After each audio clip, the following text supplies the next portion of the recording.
Chers amis de la résistance française et de la réaction républicaine, bonsoir. Vous connaissez la formule « la France aux Français ». Elle a été lancée à la fin du XIXe siècle dans une intention polémique au moment de l'affaire Dreyfus. Pour autant, elle exprime une évidence. La France aux Français, c'est-à-dire que la France appartient aux Français, le peuple français est souverain chez lui. Encore faut-il préciser, car il y a des vrais Français et d'autres qui ne le sont pas. La France est aux Français de sang.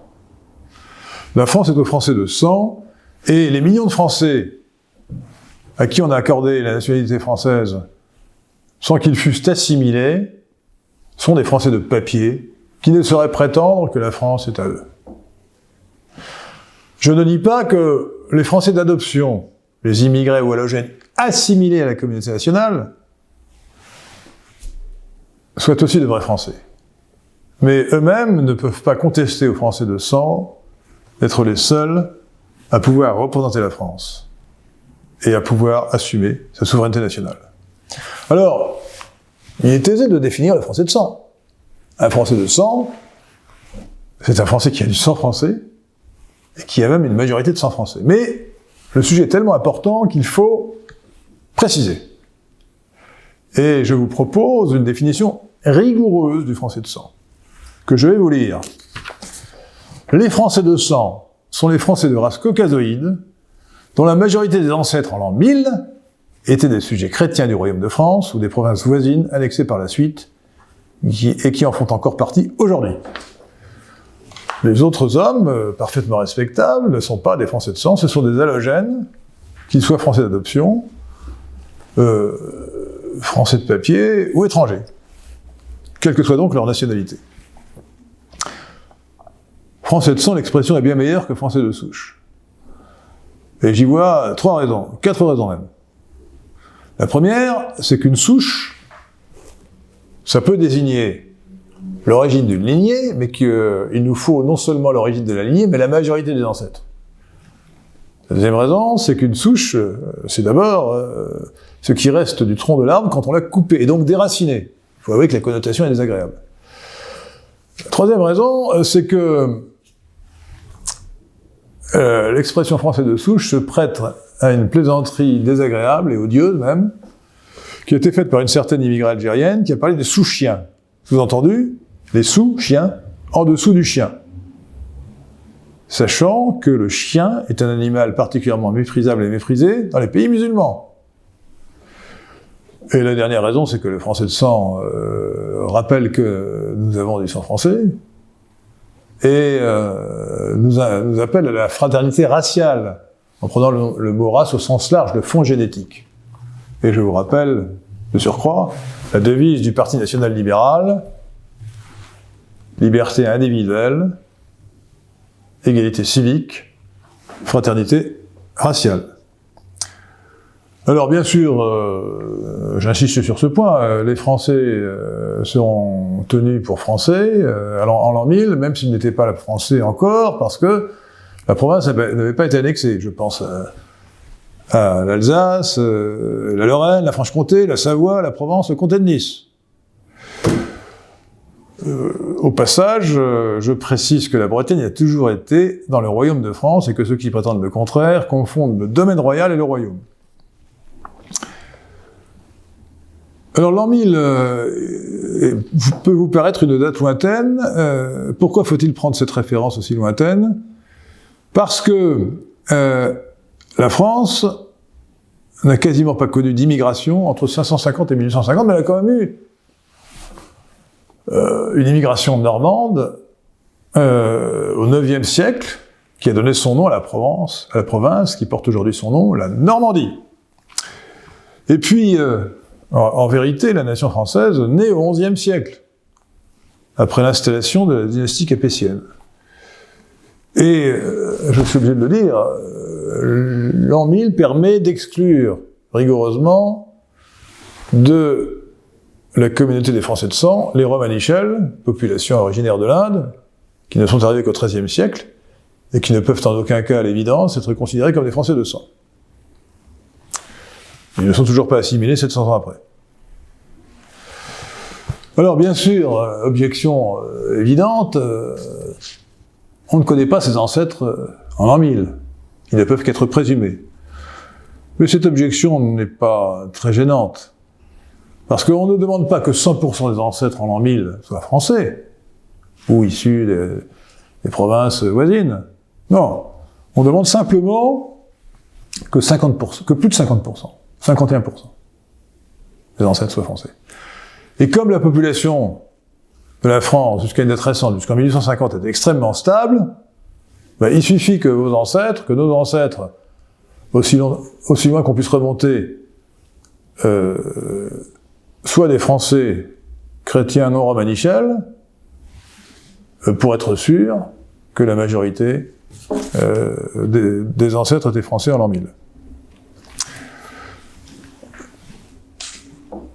Alors, un Français de sang, il a normalement reçu la nationalité française par le jus sanguinis, le droit du sang, qui existe en France depuis 1803 et qui figure aujourd'hui à l'article 18 du Code civil. Mais on ne peut pas en faire une nécessité. Je pense aux Québécois, venus du Canada français, qui reviendraient en France, le pays de ses ancêtres, et qui acquerraient notre nationalité. Il n'y aurait aucune raison de lui refuser la qualité de Français de sang. Quant aux critères racial, je propose, pour ne pas être excessif, la règle du 16e. Autrement dit, on ne considérera pas comme de race caucasoïde quelqu'un qui aurait un 16e de sang non caucasoïde, c'est-à-dire, par exemple, un arrière-arrière-grand-père congoïde, de race congoïde, un trisaïeul. S'il a moins d'un 16e, il sera considéré comme de race caucasoïde. Le critère racial est essentiel, rappelez-vous la célèbre citation du général de Gaulle, que j'ai faite moult fois, parce que elle est importante, elle est capitale.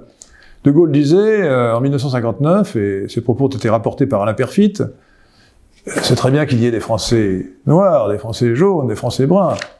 Cela prouve que la France est ouverte à toutes les races et qu'elle a une vocation universelle. Oui, et à condition qu'il reste une petite minorité.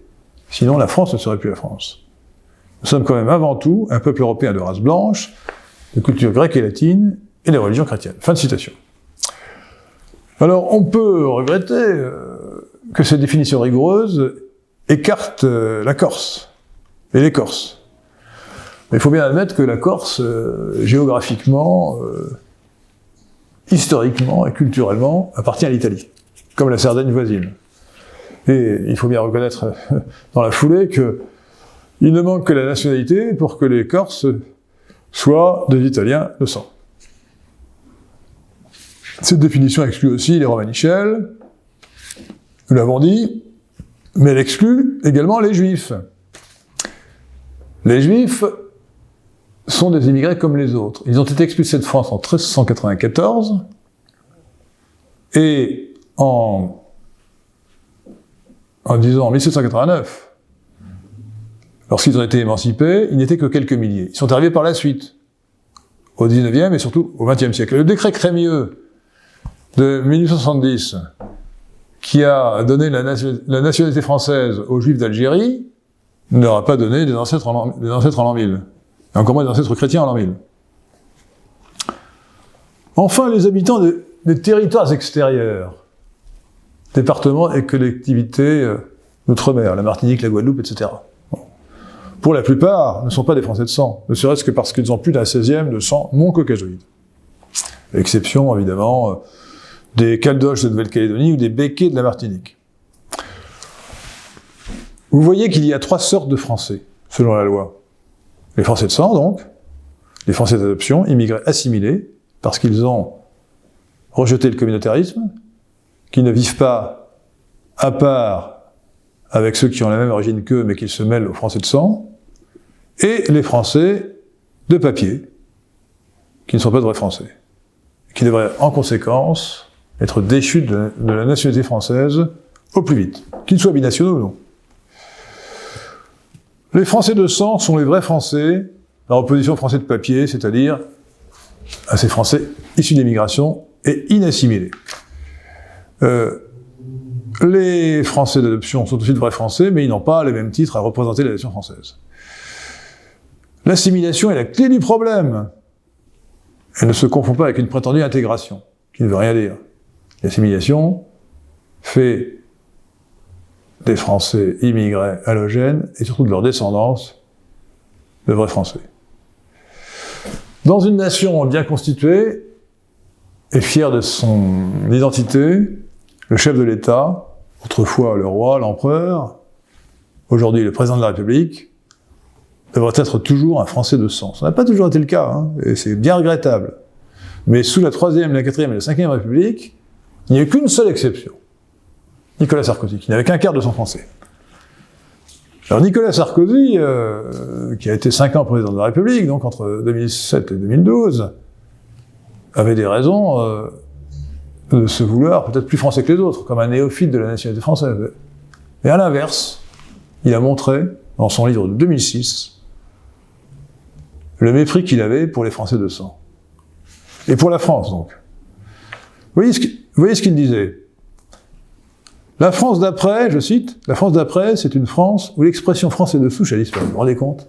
La France d'après, c'est une France où l'expression français de souche a disparu. Dixit Sarkozy. Autrement dit, la France ne serait plus la France. Et il y a une confession plus anecdotique, mais très révélatrice, que Sarkozy a faite, qui était rapportée par Le Monde en 2011. Dominique Strauss-Kahn et lui sont ensemble à l'Élysée, et il dit, au gros Dominique Strauss-Kahn, lui le petit Nicolas, Dominique, toi et moi, on ne nous aime pas, on est pareil, on est des métèques, on aime le fric et les femmes. Fin de citation.